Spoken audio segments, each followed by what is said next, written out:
Let's take a look at my newest open class car, Blue Venom. This is a reverse VZ chassis car. It is my very first open class reverse VZ chassis car. And here I've switched the orientation of the car so that the motor is in the front rather than the rear. That redistributes the body weight so that everything is front mounted, just like an FMA style car. Yes, very cool. I have here, sprint dash motor. It's a very nice sprint dash motor in here, broken in very nicely. And yeah, it gives me, it's not the fastest car, right? So sprint dash, that's not going to win any speed contests, but it's a very smoothly running car, and that's pretty cool. And I have the option of increasing the speed by changing the motors out, swapping the motors out. So I was able to swap in a sprint dash motor and I was able to get 41 kilometers per hour. Pretty cool, pretty cool. So right now this is hovering about 25. Don't worry too much about the speed. It's more about the consistency of the car, how smooth it runs, how fast it runs over the lane changers, things like that. So I'm going to be describing all the little features of this car right now.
I'm going to be giving shout outs along the way to all the people who have helped make this car a reality. So, first thing I have to say is reverse VZ chassis. Swapping the chassis or rotating the chassis around so that the motor is in the front versus the rear. Now, here's a typical VZ chassis. If you take a look at this, here's the front part. The motor is in the rear. So I had reoriented this whole thing so that the motor would be up front. How do you do this voodoo, you might ask? Well, glad you asked. So a lot of people have been doing this sort of thing for a long time now. And basically all you need to do is you need to turn the chassis completely around, and you have to basically cut off the little pegs that prevent the batteries from being oriented the proper direction. So what you want to make sure of is that the batteries are oriented like so. I have the positive going forward and the negative going back the other way. So here on this side, the positive is going down and the negative is going up. So a typical VZ chassis, if you take a look at this, the positive is going up on the right-hand side. The positive is going down on the left-hand side. So we reoriented the position of the batteries by changing this. And basically, I didn't need to do anything else but to cut those little tabs off behind these metal contacts here. So just remove this. Now, it's always a good idea to have a screw in the gear cover. I think that's a must. That keeps this in place. Otherwise, on very fast cars, this could be a potential problem. This gear cover could come off. It'll just come off ajar, and you have to keep snapping it back in place. So let's take a look here.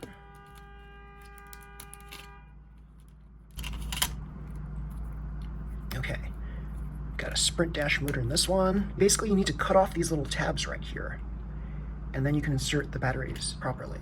And you assemble it back together. And here we've got the motor cover covering this. So some cars, like FMA chassis cars, you don't really need the motor cover. It's pretty stable without the motor cover. I just like to keep the motor cover on there because I want this to be rock solid stable, so that when I turn it on, it sounds pretty smooth. So the front part of this car I have here, if you notice, it's pointing downward. A common mistake for beginners building tune class or open class cars is they don't get the orientation of the rollers quite right. So instead of aiming downwards on a reverse chassis, their rollers are kind of pointed horizontally. So you want to make sure that there's an angle. However slight, there still has to be an angle so that the rollers will be pointing downwards rather than horizontal. So if you have horizontal rollers, there's a great chance of coursing out after the lane changer. This is almost always going to happen. Even around sharp turns, you're going to course out. So you want to make sure that the angle of the rollers always points downward, not horizontal. So when you reverse the orientation, you've got these two parts right here, the bottom part and the top part of the rear. If you're still using that chassis part right there, which you should, you're going to have two parts that orient horizontally. So what you need to do is have an angle plate. And credit goes to Madtang for selling these angle plates here. These angle plates allow a 5-degree angle so that when you place a plate on top of or below the angle plate, you can point and orient the rollers at a downward angle. So that's what you need, a downward angle. So here, I don't have one of those advanced flippy tops where once you lift this up, then this whole structure tilts down in an even sharper angle. I don't have that in this particular car. This is my very first car in reverse VZ chassis form. I didn't want it to be too complicated. So I still have my flapper design, my body damper design that's made of car catcher material, and a fair number of racers have already copied this particular type of design here. What I've done here is I've placed these weights as close to the wheel as I could without touching the wheel, and when this is flat on the ground, there's still a bit of clearance below this part here. This is the ball stabilizer, so you don't ever want the ball stabilizer to touch the ground. In one of my previous cars, sometimes these ball rollers would touch the ground and drag onto the ground. You don't want that. You want this to be clear off the ground as much as you can, but not too far up. You want to make sure that there's enough clearance with this movement right here such that the dampening effect will be able to handle most jumps. Moving on around to the rear, we have some rear dampeners right here.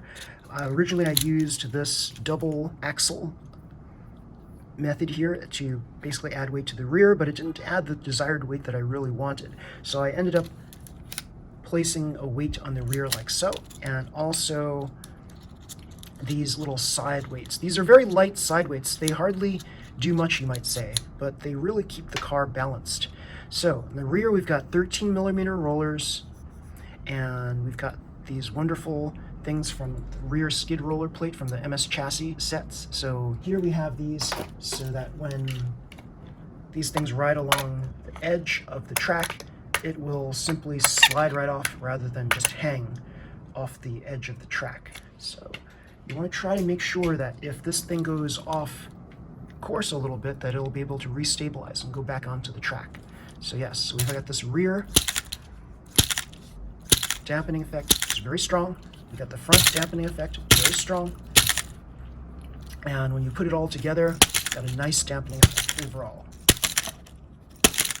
We have here the DXN front AT bumper design, very cool. We have wheels here by Leo Wang. He makes some very awesome precision tire / wheel combination sets. So I finally got a chance to put this on a car, very cool. You see here, it's a combination of super hard and low friction tires, and a reverse to them so that I'd have a little more width on the back. So right now, the only thing that's really touching the track is this low friction part here. It's a very thin part that's touching the track. So this is going to be really good for speed, especially around corners. And it's kind of like, I consider it to be like Mini Cooper tires, because Mini Cooper tires are very narrow. And when you have narrow tires, you have basically speedy tires. Now, on to our dampening system effect here. I don't have this tilting up and down as in my other models. I have here Venom, FMA Venom, as you all know about this one. This has got a front effect also where this lifts up on both sides. It tilts forward a little bit on both sides. Yeah, it's pretty cool. And we've got this rear system here that I designed. Doesn't use a mushroom cap, and it's like very mobile, very cool. But this one here, I decided to make it a lot simpler because it's my first reverse VZ chassis. So I just made this stiff. The only thing that's going to move are the edges right here. And I think there's a little bit of tilt. I don't like it too much. I think it's a little too shaky right here. I'll have to tighten up the bolts a little bit. But yeah, it's pretty good as it is. And yeah, it's a pretty quick car. So very, very cool. So the braking system, I've got pink and blue 3mm brakes right here. And the reason why they're so thick is because the VZ chassis, all of these components here, the front and the rear parts, they kind of are a little higher up than what I'm used to, especially in FMA chassis, for example. So because they're higher up, I have to compensate by applying thicker brakes on the bottom. And over the lane changer, it would go really fast, hit the lane changer, and then coming out of the lane changer, it would slow down a little bit. So the way to compensate for that is to place tape over the brake. And now, when it goes over the lane changer, when it comes out of the lane changer, it is smooth and a little bit faster than before. So pretty cool right there. You want to make sure that you are binding your plates. So here I have a bottom plate and a top plate, and they are basically attached with the very same screw that is going from the bottom to the top. And here you see a little lock nut right here. So this is one long screw that goes right through the entire thing. Previously, I had two shorter screws that I attached to the bottom and the top, and that was working out well for a little bit until the chassis started like flexing a little too much, and also the wearing out of the top part here, because this top part is attached to, yes, this big AT front bumper here. And so all of that constant collision with this and various aspects of the track would cause the screw on this side here to kind of loosen up a bit, and so it wasn't as sturdy as it was before. So I had to basically attach an entire long screw through the whole thing to ensure that this is always going to be rock solid. Now here, on the very top of the AT front bumper, I have here a little piece of car catcher material, and that's going to catch this main body damper so that it doesn't go too low. So if I didn't have that, this whole thing would be draping down, and this part here would probably be hitting the ground. So this is what's preventing that from happening. This little tab right here, which is resting on top of the motor. Also, I had some what I thought ingenious ways of trying to get this to be secure. So I had this sandwiched in between the two carbon plates before, and that wasn't the best design, because what ended up happening was these carbon plates would start shifting with this in the center. So I decided to just place it on top, and it's worked out well since then. So you place this car catcher material right above it, and then you secure it with two lock nuts. And then with these screws here, it acts as a rest for this body damper. So this body damper, which is made of car catcher material also, is just resting on top of here and secured on the sides. Now, why did I secure it here versus just here? Because if I just secured it here, there's greater chance for this whole structure to move left and right easily. So I wanted to basically have it wider than more narrow, so that there would be less chance of moving back and forth. So here we have a slight tilt, and this is going to bug me a little bit just because I'm OCD, but this doesn't seem to lay completely flat. Flat is like this. So let me tilt it down a little bit. There, flat is like this. So what I can do to compensate, like in my previous models, I have here my FMA Venom. As you see here, I have basically, to compensate for the left and the right, I made this height the same as this gear cover right here, so that when this falls and lands, it lands flat. It lands horizontally rather than at an angle. Right now, this is still a little bit at an angle, and to compensate, I could just add some pieces of sponge break right here, so that this would land more flat than tilted slightly at an angle. Now, in the big picture, it's probably not going to make that much of a difference, but remember, I'm OCD and I need to make everything perfect. So that's probably what I'll do as a fix later on, to make this land flat as possible. So I experimented with different designs for the front rollers, and as you see here, this one is really nice. This has got ventilated rollers on the top. See, 13 millimeter ventilated rollers, very nice. This one has dish rollers, which are more solid, more stable, but they still spin freely, but not as quickly as my Venom FMA chassis one. This is like, for me, this is my gold standard car, and this is just like my up-and-coming car. So this up-and-coming car, I'll make changes over time. I'll probably make another reverse VZ chassis car and just make that my Venom vehicle. But for now, this is Blue Venom, and it's pretty cool as it is, as it stands. I could make these shorter, but I kind of wanted this to kind of like guide this back in between here, like this. So if these weren't here, then this attachment right here, it's only secured by tape right here and friction. So this is what's holding this right on here, right on the battery catch right here, the battery lock, so to speak. So as you see here, it's held by several pieces of tape. The style of this body damper, this is an Avanti Mark II, and as you see here, it had the flames, so I just fashioned this into a V for Venom. You want to make sure that these side dampers are long enough. So before I had slightly shorter, I had screws that were 5 millimeters shorter, so it wasn't giving me the dampening effect I wanted. So I decided to replace those screws with longer ones, and now it's giving me a much nicer dampening effect.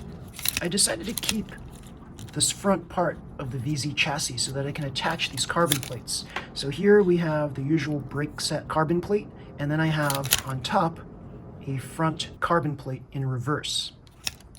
And here we have these cap screws, and I decided to place these little pieces right here. These are FRP plates fashioned so that I can basically have this flush, or pretty much flush, against the cap screw, so that when this car encounters the side of a track, it'll just come right off instead of hanging onto the side if the cap screw were there and not this piece were there. So yeah, this is to prevent the hanging of the cap screw on the edge of the truck. Now, other people could fashion things where they could take a duplicate piece and put it over here and then drill a large hole so that it sits conveniently inside. So that's basically what I did here. I have two identical plates that I glued together. I have here sunken in holes. I just created sunken in holes so that I can put in normal cap screws. Otherwise, I'd have to use the special countersunk cap screws that Mad Tank sells. And this is an example of a countersunk cap screw. So the end of the cap screw is angled so that I could just create countersunk holes and place this in here. And the thing is, if you are using a double plate, you don't really need that. You can use a normal cap screw so long as you dig the hole in there so that you can fit the cap screw into the hole. Here, I didn't want to bother with creating another piece, so I just fashioned this out of FRP plates. And this works just as well, actually. It's not perfect, but it's better than not having it. A little note about the body dampening system here. So you want to make sure that there is no interference with the flapper. So you want to make sure that your nose on your polycarbonate body is not going to extend beyond where these screws are. Because if this were hanging off the edge, let's say, you won't get as much of a bendy effect as you see here. So here, with Venom FMA, we have a hybrid combination carbon plate and car catcher material body damper. So here we have this thing resting on the two posts that you see here. And it flexes on the left and the right, up and down. The whole thing can move a little bit forward. It is very sharply angled to be able to handle like almost any track out there. There's like, it's beyond 5 degree, it's even beyond 8 degree. So it's really pointing this whole car down. It's keeping the car on the track, basically. For these wheels, they were attached very carefully using a wheel press. And inside here, I don't have bearings yet. Right now, we've got plastic palms in here, and they seem to work out well. As I experiment with this car more and more, I'll replace various parts of it, like the plastic palms I'll change to bearings, and also there's a plastic palm inside my 3.5-to-1 gear, and I may replace that with a bearing as well. But right now, this is plenty fast for what it is. It's a speedy car, it's a smooth, consistent car, that's what I wanted. I have the battery compartment here cut out at the rear, so easy access to removing the batteries. And let's weigh this car. Let's see what this car weighs. There it is, everybody, 108 grams. So yes, everybody, if you like this video, please slam the like button, subscribe to my channel. You'll see more videos just like this one. Until next time, everybody, see you. Bye.